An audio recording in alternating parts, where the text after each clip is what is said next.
I worked for Yukon government for 10 years as a home support worker. In that time, I started to feel like I was ready to go back to school, that I was capable and I felt that I had more to offer and that I wanted to be able to offer more. So I did some upgrading and enrolled in the practical nurse program and got accepted, and that's led me to here. My name's Miriam Cook and I'm in the practical nursing program at the university. I just finished the program and will be graduating in May.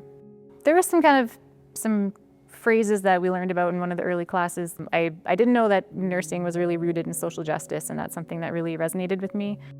Coming back to school 10 years later, everything is on a computer, learning to do APA and writing and researching and homework, reading, hours and hours of homework and reading. It was very challenging. Sometimes I get up at 4 in the morning to finish my homework, go to school, do school all day on my lunch break, then come home and do school again until 11 o'clock at night. So it was definitely challenging, but incredibly rewarding. Like, I got straight A's. I never knew that I was capable of that before, so that was a pretty great achievement. My next goal is to get a job in the Yukon as a nurse, preferably kind of doing some kind of community outreach. I'm born and raised here. This has been my home my whole life. My son was born here. This is home. It's been a good place to me, and I feel like I have something to give back. And there's a nice sense of connection when people have healthcare providers who have a connection to Whitehorse. You get to see the same people, you get to build relationships with people.